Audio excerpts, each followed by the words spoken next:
You, the design professionals of the future, are the health professionals, partners in the health of this nation.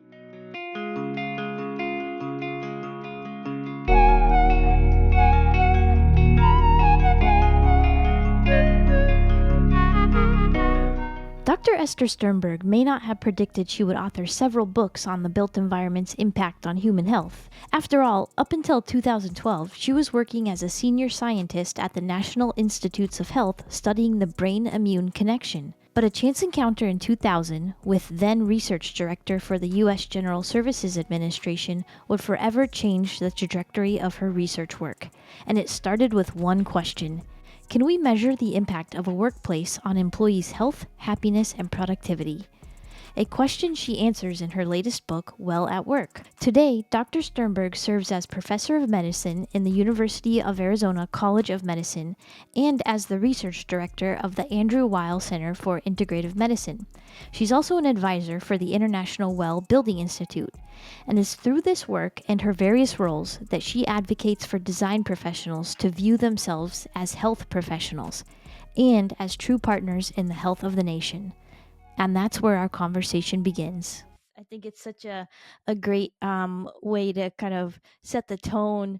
Early on in the book, you mentioned that you were giving a commencement speech to the AIA, some student AIA members, and you said that design professionals are really health professionals and partners in the health of the nation. Yes, yes. The story I tell is I was invited to speak at the AIAS, the American Institute of Architects Students Society, National Society, on December 29th of 2009, which was the depths of the downturn that hit design professionals particularly hard. But I was the second keynote speaker of the event, and the first speaker was a business professional.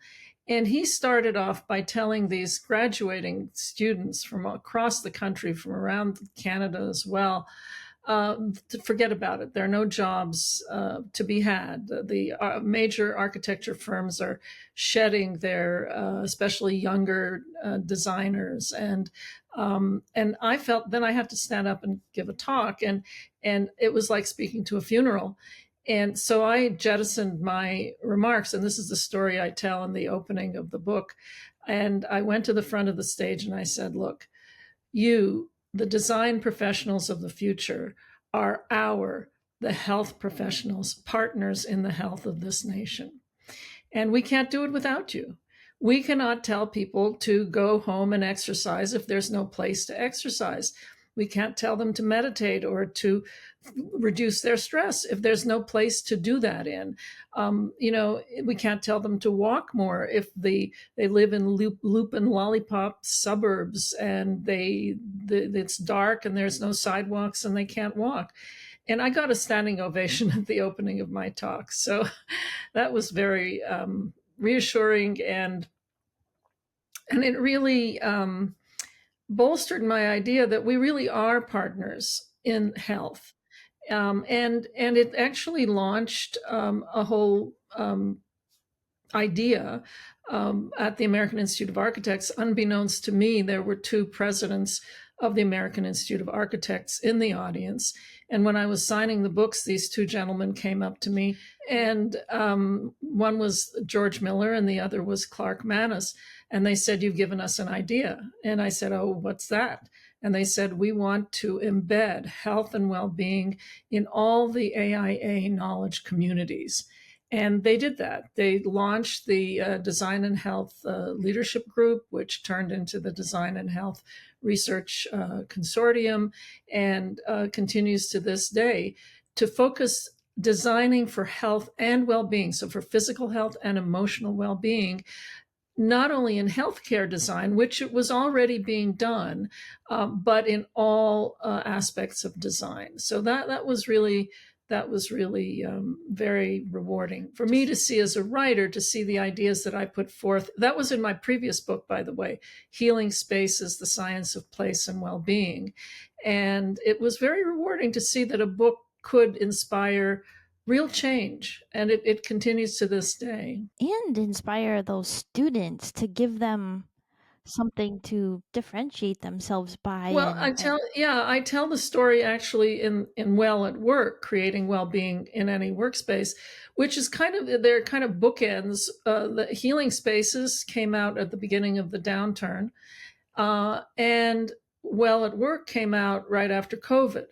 So the two span that very important decade and a half, where designing for health became not a luxury but a necessity. And actually, with COVID, that was recognized at the beginning when I had published the first book, or that was my second book. The first book was The Balance Within, but that's another story. But when I published Healing Spaces, and for years afterwards, there was interest in the design professions of embedding health into the built environment, but it was not on the top of the budget spreadsheet. You know, I would talk to CEOs and CFOs and of major Fortune 500 companies, to chief medical officers, and they all said, "Oh yeah, this is really great. This is important. What can we do with $5,000?" Well, nothing. But but with COVID, the importance of the built environment in spreading illness became, visible to everybody. I mean, of course, we've known about sick building syndrome for decades, for 30 years or more, but it was very graphic to everyone around the world, seeing the virus, animations of the virus spreading through the ventilation in built buildings, and people dying as a result of sitting under the ventilation. And so what that did is it really kicked off a worldwide recognition that you have to design and operate buildings for health. But the beginning of COVID, the focus was on physical health, which is really important. Getting rid of toxins, getting rid of viruses, getting rid of allergens, getting rid of volatile organic compounds, and so on, off-gassing. Excellent ventilation, frequent fresh air turnover, excellent filtration are all essential, but they're just the starting point. And what Well at Work does, what I propose in Well at Work, is that we must also embed well-being into the built environment, embed emotional well-being into the built environment. So it's not good enough to just have excellent ventilation. It's a necessity, but it's not good enough. And what's happening now is, of course, with COVID, everybody worked from home, and now everybody is happy to work from home, and companies are mandating people back to work. And my philosophy is, don't mandate people back to work in an office space that has great ventilation but has 6-foot high wall cubicles, no natural light, no views, loud noise. Create spaces that will attract people back to work. Create spaces that enhance well-being, and then you won't have to mandate people back to work.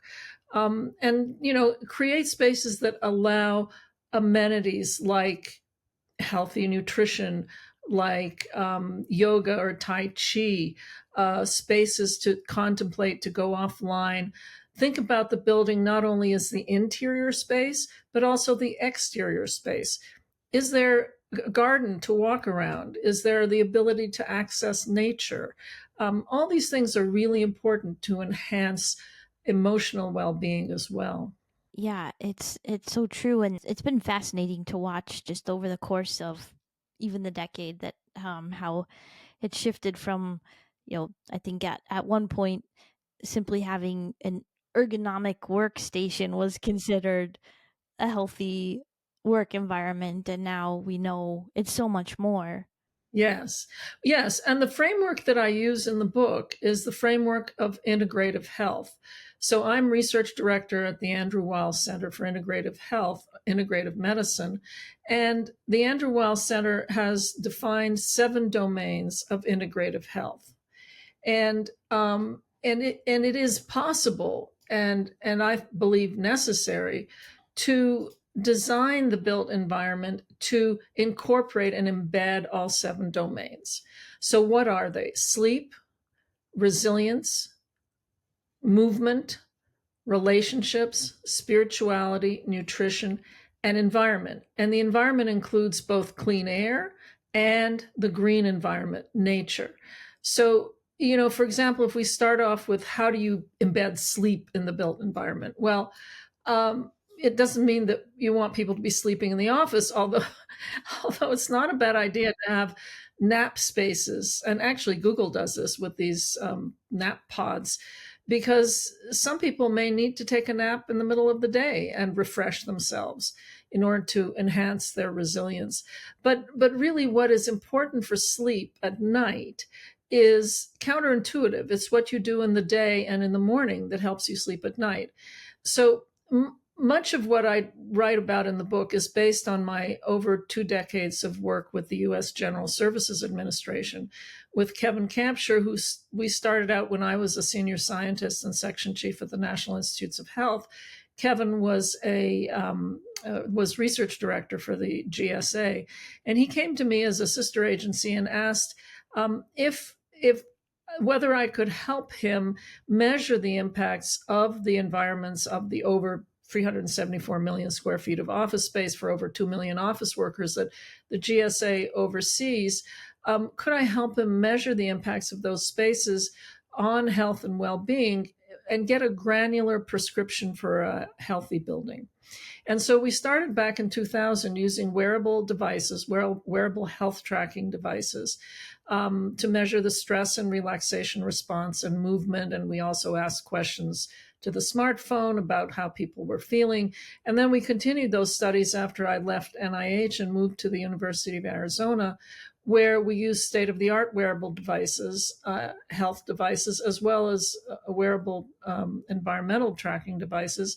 And we worked with a company in the Bay Area called Aclima, who developed a system to measure in real time up to 11 different environmental attributes.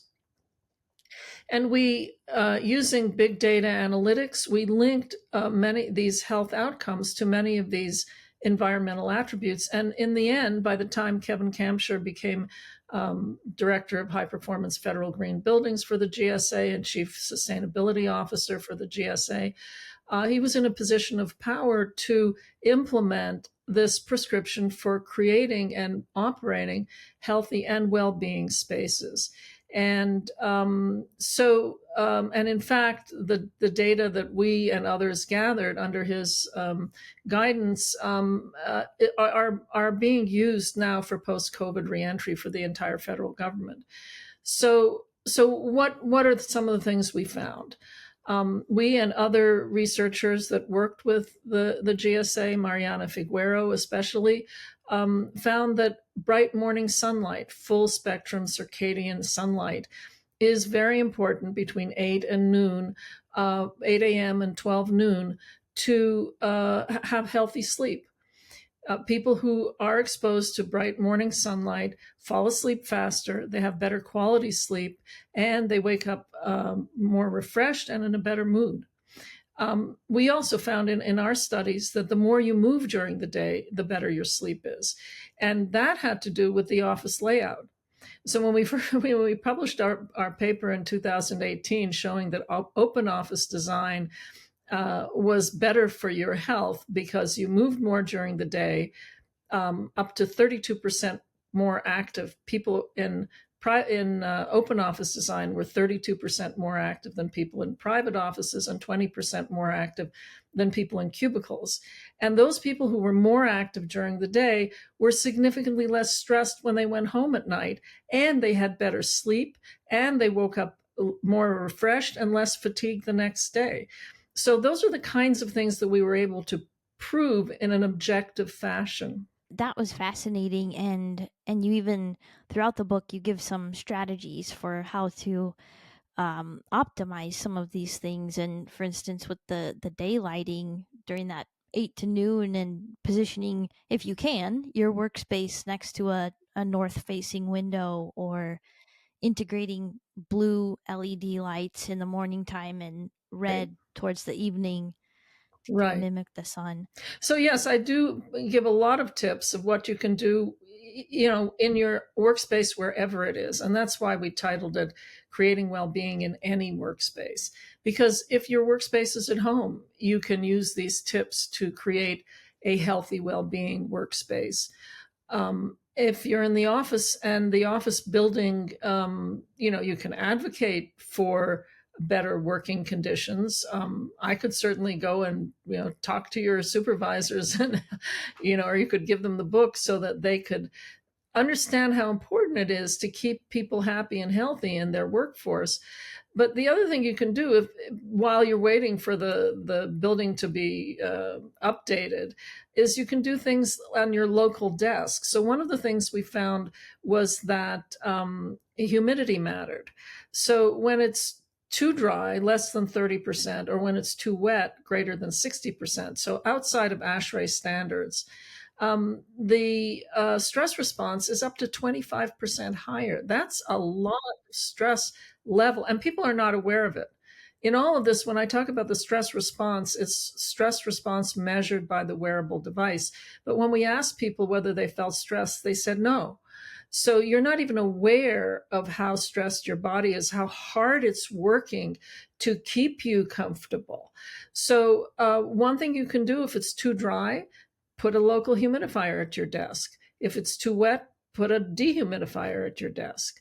And these things are relatively inexpensive, and they're easily doable. And in fact, really what it points to is that office buildings from mid-century on were designed one size fits all, and basically one size fits no one.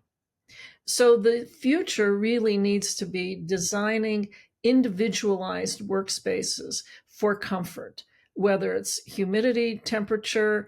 There are heated chair seats, so you don't have to heat the whole building. It's, heated seats in cars have been around for a long time. Now office chairs have that feature. They also have a cooling feature, I believe. I've seen some of those. So the local humidifier, the local chairs. One of the biggest complaints, and when we published that paper in 2018, with Casey Lindberg as the lead author, who's now working at an architecture firm, we found that open office design was healthier in those respects, but there was a hue and cry on the internet because people hated their open office design. Well, first of all, open office design is a misnomer. When Robert Propst designed the active office in mid-century, he designed it in order to be flexible, to have different kinds of workspaces for different kinds of activities and for different kinds of personalities. And it unfortunately shrunk to, instead of an active office setting, it shrunk to the cubicle farms. And taking away the cubicle walls is not a good idea, because then you just have a field of desks and it's noisy. And the biggest thing people complain about in open office design is noise. Well, first of all, it's not rocket science to start, when you're starting to design a building, to pay attention to the acoustics. Bring in acoustical engineers. Be aware of the baffles on the ceiling and the sound absorbing materials and the carpets. I describe in the book, one of the places that I visited was Green Mountain Power in Vermont. Green Mountain Power is the service that provides the electrical grid for the entire state of Vermont. And Mary Powell was the CEO who came in and completely revamped the place, moved out of what she called a Crystal Palace in downtown Burlington, and moved into what used to be a warehouse, and created this award-winning workspaces where it's open office design, but really it's active office design, in that there are many different choices for people to go to, whether they are thinking or talking or having small group meetings or larger meetings. And there's a call center. All of it, there's no walls, but the spaces are divided with very clever interior design. And the call center, which you can imagine is quite noisy during a snowstorm when the power is out, it's quiet. I stepped into that area and it was quiet, even though there were uh, uh, agents talking on the phone. And the reason is they have a rubber flooring, they have baffles on the ceiling that direct sound, that minimize noise. There are cubbies between desks so that there's also sound absorption. And when recording studios are designed, the first thing they do is bring in an acoustical engineer.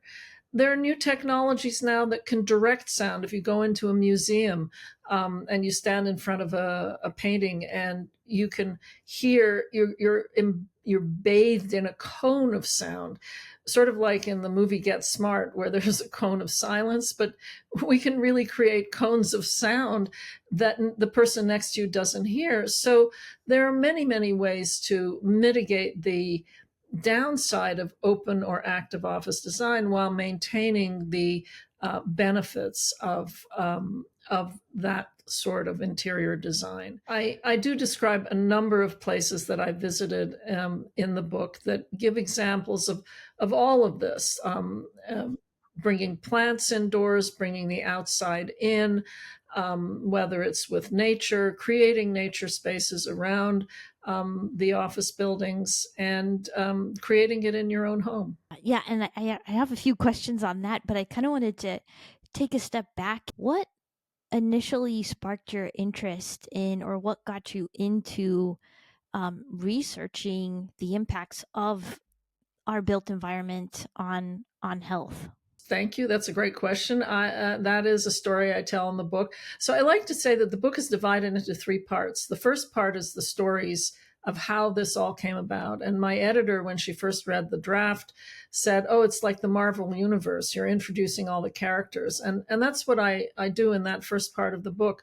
All of the people that came together to figure all this out, because it required a team of engineers, psychologists, building science experts, physician, I'm the physician, and big data analytics folks, and so on. And then the middle of the book is the 7 domains of integrative health. Each chapter is a chapter on one of the domains and how you embed these domains into the built environment. And the last part is the post-COVID world and the future. So how did I get into it? It's really because of that single question that Kevin Campshire asked me.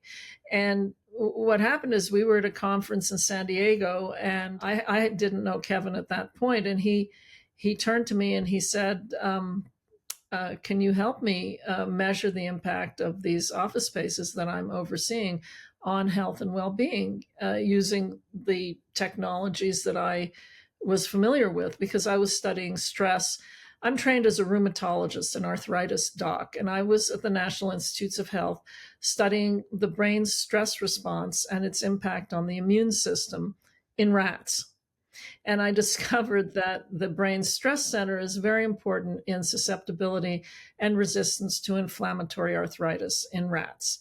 And if you can prove that in rats, then the scientific community and the medical community sits up and listens and believes that the brain and the immune system talk to each other, and the mind-body connection is real, and stress can make you sick, and believing can make you well, and so on. So Kevin asked if I could help him, and I actually didn't know how to do that. I didn't know how to measure the effects of the built environment on health, but I knew somebody at NIH who did know how to do that, and that was Julian Thayer. And Julian Thayer was an expert in heart rate variability, which is the basis of every single one of your wearable devices. When you breathe in, when you inhale, your heart rate increases. And when you exhale, your heart rate decreases. And there is a variability between the beats. And mathematically, you can calculate, and this is what Julian Thayer was expert in and pioneer in, He was able to calculate, based on the variability between the heartbeats, how much of your stress response was active and how much of your relaxation response was active. And so at that time, back in 2000, now I'm wearing this ring. I don't know if you're wearing a watch. There's all kinds of, health tracking devices that are all based on that, on heart rate variability, to give you the stress and relaxation response, movement, because there's a gyroscope in there. And from that, you can also calculate sleep quality, and so on. So we started back then, the heart rate monitor that we and the participants had to wear was the size of this glass, and it was attached with glue to your chest with wires. And so we had the volunteer office workers wear these. We also tried wearing them for 2 days, and that was about as much as you could wear them. But it gave us the first indication in that first study in a building that was being retrofitted, a GSA building that was being retrofitted from a space that had 6-foot high wall cubicles, that was musty, that had poor airflow, high mechanical noise, no circadian light. And it was gutted, and the retrofit uh, resulted in these beautiful, light-filled, open office design with lots of views to the outside and great airflow and low mechanical noise. And much to my surprise, here I was a physician. I was very surprised that we were able to measure a significant difference in the stress response in the people in the new space compared to the old.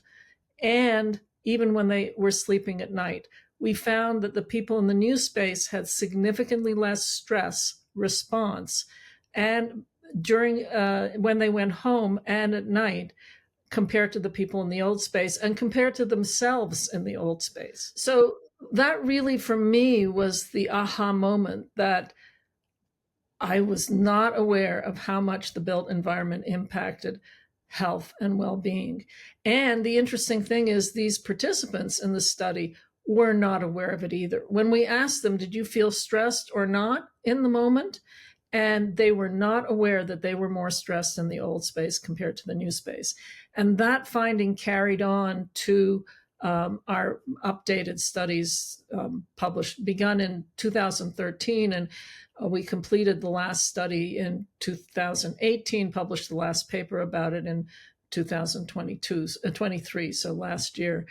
And all of that just continued. People are not aware of how much the built environment, where they spend over 94% of their days, impacts both physical health and emotional well-being. Yeah, that is fascinating. And so many people do work from home now, but the ones that do work in an office space, do you think that the office design has more of a significant health impact than the design of our homes, or do they carry equal weight? That's a really great question. Well, we didn't study that, and that would be very hard to study, because homes are so different. They're so individualized. It also depends on your demographic. If you've got lots of young kids, and or you're a caregiver and you have older parents living in the home, if it's crowded, you're more likely to be better off in the office if you can't find a quiet place in your home. And so being in the office I also talk about this, flattening the hierarchy. It's an equalizer. You can control the environment to the extent that everybody has a comfortable space to work in. I'm very fortunate. You can tell by my gray hair, I don't have young kids anymore. And so I have a quiet space to work at home. But not everybody has that luxury. And so therefore, I think it is really incumbent on organizations to make sure that the office space is an attractive one, and not just for luxury, but for the health and well-being of their workforce. I talk about the concept of resilience in the book. And that's what, when we talk about the 7 domains of integrative health, engaging in these 7 domains keeps you resilient. So if we go back to COVID, there are 3 things that predict how sick and whether you're going to get sick and how sick you get from a virus. One is the dose, so how much you're exposed to. One is the duration of exposure, how long you're exposed to it. And the other is your own resilience. You can control the dose and the duration by distancing, masking, frequent fresh air turnover, excellent filtration, but it does nothing for your resilience. Your resilience depends on engaging in those 7 domains of integrative health. Now, it's really, really hard for people to actively try to, for example, exercise every day. On January 1st, we all go to the gym, and on February 1st, not so much, right? So, but what we found in the open office design study was that people who are in the open office, active office design spaces, they move up to 1,000 steps more a day than people who are in the cubicles or in the private offices. That's a lot. And you're not even trying. So if your office space just facilitates your engaging in these activities without even trying, that will help keep you resilient. And what does resilience mean? Resilience means how quickly you bounce back from any insult, whether it's physical, psychological, infectious.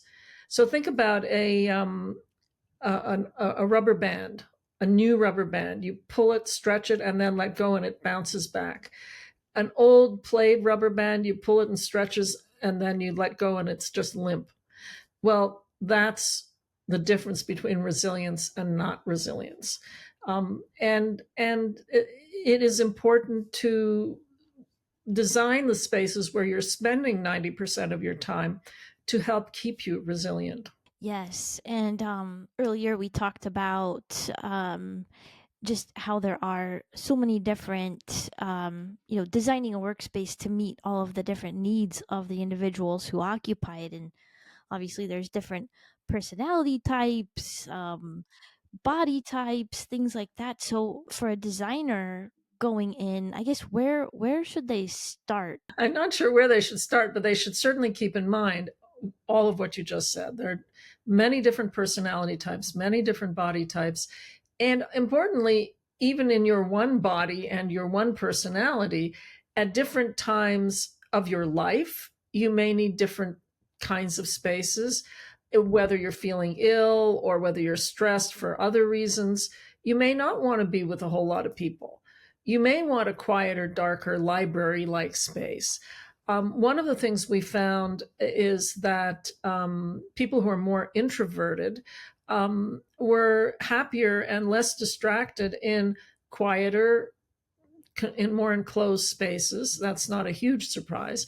And people who were more extroverted were happier in the spaces where there was a lot of stuff going on, not noisy, but a lot more activity, and they were less distracted than the people who were more introverted. Well, it's not a good idea for an organization to do, or I believe it's not a good idea for an organization to do personality tests and tell people you sit here because you're introverted, you sit there because you're extroverted. So the solution is create spaces where there are many, many choices. And that goes to the active office design as well. Let people choose where they want to sit. When I visited the headquarters of the GSA at 1800 F in downtown Washington, we came across a woman who was sitting up on the top floor against the windows, a sort of roof deck outside. They have a planted roof deck, and with gorgeous views of the Potomac and the monuments. And we asked her, "Oh, do you like sitting here?" She said she loves sitting here. She can't wait to get to work, to sit there and work. It was quiet. Nobody else was there. There are other people who wanted to be where there was a lot going on and motion going on. Those are the people probably who are sitting in the cafes all day working. Um, One of the things that is important in terms of noise distraction, and this speaks to working in a cafe. I tried working in a coffee shop, and I have no problem focusing and concentrating, even if there's noise around, as long as the speech and the words are not discernible. If you can understand the words, that's when it's distracting. If there's a sudden loud noise, that's when it's distracting. But another thing that we found actually about noise is that when it's too quiet, the stress response is higher.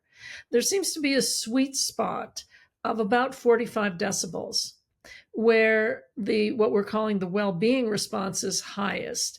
So if it's too quiet, the well-being response is lower, and then as the decibels increase to 45 decibels, the well-being response increases. And again, this is based on heart rate variability, and then as it gets louder, the well-being response decreases, the stress response increases. And we know that very loud noises actually damage the ear and are extremely stressful. So those are the kinds of things that interior designers should pay attention to, thinking about the materials on the wall, the materials on the floor that will absorb sound, the location of noisy equipment. You don't want to have people sitting next to the photocopy machine. You don't want to have people in a very high trafficked area. Um, the location of items in the workspace is also important. I'm glad you brought up the sound kind of differentiator. That was one thing that really stuck out to me. I was so surprised that being too quiet also raised stress levels. So I'm glad you brought that up. Yeah, we were surprised about that too, and Nature Digital Medicine was also surprised, and they published it. So You noted, among these 7 domains, they really cannot be decoupled, and they all really feed into one another.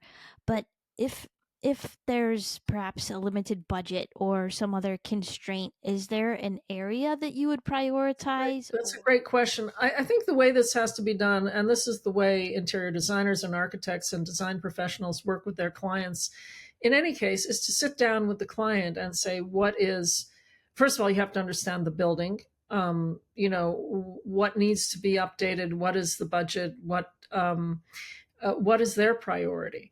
If the priority is to create team spaces, team working spaces, and in fact, since COVID, it's very clear, and there are many surveys that document this, and I quote them in the book. It is actually more efficient to work from home if you have a quiet workspace and you can create a workspace at home.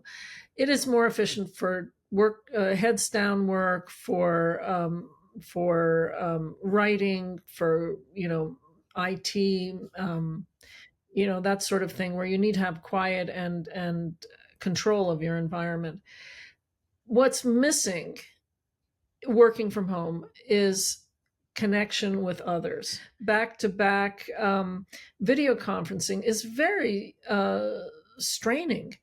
It's exhausting. And whereas when you're with people at work, it's energizing. And that's because we're social animals.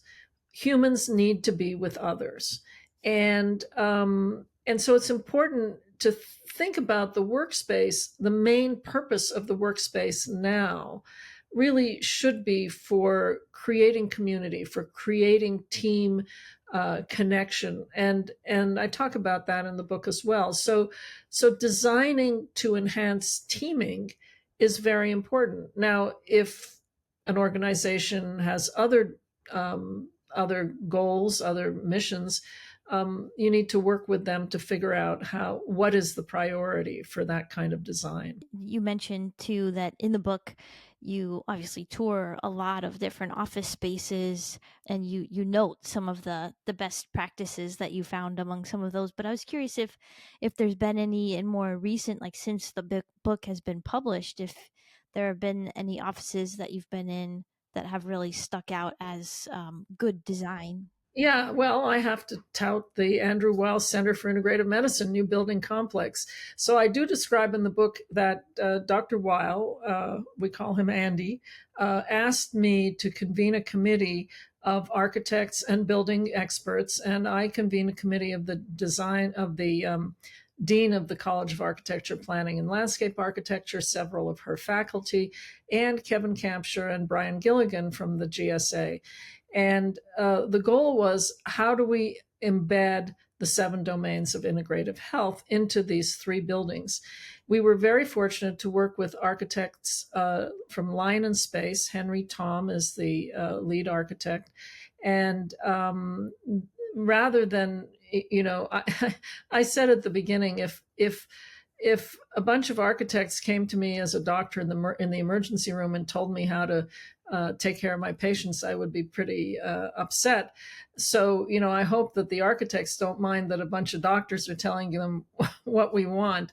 But they were very gracious, and we worked closely together.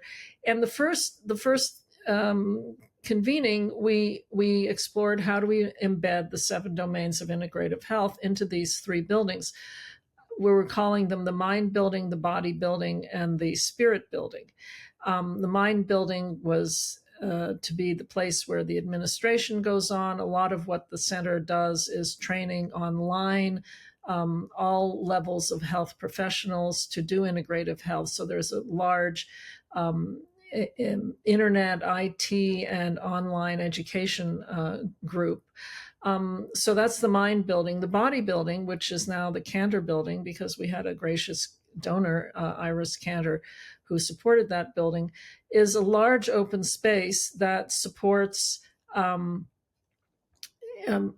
be classroom. We have movable furniture, so it can be classroom. It can be a yoga space, it can be Tai Chi. There's a teaching kitchen. And then there's the spirit building, where it's meant for meditation, contemplation, non-denominational. So the first convening was to figure out how to put those 7 domains into those buildings. The second one was, how do you balance integrative health with sustainability?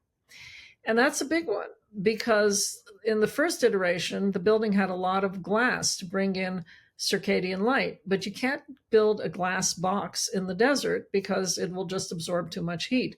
So the landscape architects, the architects, and my GSA colleagues suggested several things: high performance glass to reduce heat gain and glare, external shades, which are really very beautiful and also prevent too much heat gain, and trees on the outside to provide shade. So that was really, for me, an interesting experience to see how can you balance these aspects. And then COVID happened. And the architects literally had to go back to the drawing board. Everything stopped. I'm sure you remember. Everything stopped. No more building projects. Everything was put on hold. It was fortunate that COVID happened when it happened, because the architects were able to go back to the drawing board. And at that point, Kevin Campshire and his team advised us on the best type of ventilation and layout of the ventilation system to reduce turbulence in the air. And so we ended up with a wonderful 3-building complex, which opened in April of this year. So it opened just after the book came out, a few months after. And we're now doing pre-post occupancy surveys on the occupants, on the staff, to see whether, in fact, what we did is attracting people back to work, and whether they really are happy. I can tell from anecdotally that people love it. It's just a wonderful, wonderful space to work in. There's beautiful views all around. There's desert gardens all around. It's connected to a next door park so that you can move about and be in nature. We've even done drum ceremonies in the park, and it doesn't bother anybody. And we're connected also to a community garden where food is grown. So we have, in the building, we have a recharge room. I described in the book the story about Morel Phillips, who was in the video game industry. She's a young woman who was in the video game industry, and she was in a serious accident and was in and out of hospitals and was desperate to be in nature and couldn't. And she read my previous book, Healing Spaces, and was inspired to get out of the video game industry when she recovered and to turn her skills to creating spaces in hospitals to give people a space where they could immerse themselves in nature through virtual reality, but not virtual reality wearing goggles, but you sit down in this quiet room, comfortable chairs, darkened with a few plants around, and you call out, you're facing a white wall that has projected on it scenes of nature, and you call out, elsewhere, take me to a quiet mountain lake. And all of a sudden, the whole wall lights up, and you're at the edge of a quiet mountain lake, and you hear the water lapping, and you hear the birds chirping, and you see the canoe paddling by, and it is truly a relaxing, immersive experience. And what happened is she created this studio elsewhere in New York City in 2019, and then 2020 happened. And she very quickly ramped up to now have over 70 recharge rooms in hospitals across the country. And we're doing research with her and her collaborators at Mount Sinai. And what they're finding is that only 15 minutes a day in these recharge rooms reduces stress, reduces anxiety, reduces burnout, improves sleep quality, improves even teaming of people working together. So we have one of these. We're very excited to have it. She donated it to us to dedicate especially to research, to try to understand better how and the kinds of immersive experiences that help well-being. Did you work with an interior designer on the interior of the 3 buildings? Of the buildings, yes, we did, and they were wonderful. They chose a palette of colors that are sort of reflect the desert, that reflect the mission of the center. They, sort of very beautiful color of green. It's sort of a natural green so the walls there's no paint on the walls. That was on purpose with the architects, both for sustainability and also to reduce any potential off-gassing from materials. But the furniture allows sort of pops of color. We definitely worked with interior designers to capture the mood, so to speak. We also have, when you come into the entrance of the building, filmmaker, well-known Hollywood filmmaker Louis Schwartzberg has an installation. If you've ever seen the movie Fantastic Fungi, he does stop motion, slow motion of mushrooms growing and fungi and all kinds of plants, opening up, roses and so on. So it's really beautiful. And what's interesting is it's a 3-story space, but it's quiet because we have sound mitigation in everything. And there's 3 comfortable chairs in the lobby area that are meant for people who are just visiting. But I've frequently seen workers, the staff sitting there either having a little conference, chatting, or actually just sitting there working because it's so calming to look at that beautiful video. That is so interesting. When it comes to workplace design, is there anything that stands out as one of the biggest challenges? For instance, like sourcing materials or furnishings that won't introduce any additional VOCs or. Yeah, yes, that certainly is a challenge, and it's also costly. But it is possible to find the right sources that are not off-gassing. Yeah, and you have to pay attention not only to the carpet itself, but the glue that's used. The caulking around the windows and all. But certainly the architects were well aware of this and paid attention. Yeah. With all of the research that you've done and going into these different office spaces, are there any common pitfalls that you've identified in workplace design? It really depends. I mean, there's so many different types of buildings, so many different age buildings. The older the building, the harder it is to retrofit it well. I mean, a really old building, you've got to start with the ventilation because probably that's going to be the biggest problem. But it just depends on the individual building. And I'm a physician, I can't tell you. That's the job of the architects and the designers and the interior designers to figure that out. Yeah, I think the pitfall is that there's so much variability and the cost. The cost is huge. But the return on investment for keeping your workforce both physically healthy and emotionally well, and creating spaces to attract them back to work, that's worth its weight in gold. The biggest expense over the lifetime of a building, over 90% of the cost is the cost of the people in the building.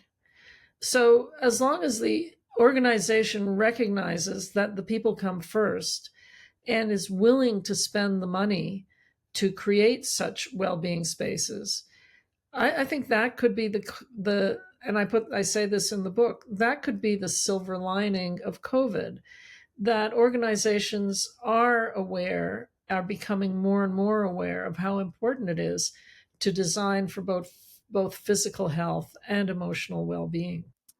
Yes. Well, I think that's a fantastic note to end on. While we covered quite a bit of ground during this conversation, Dr. Sternberg's depth of knowledge on the mind-body connection, the link between place and well-being, and workplace wellness runs much deeper, and she shares a lot of this knowledge on her website, esthersternberg.com.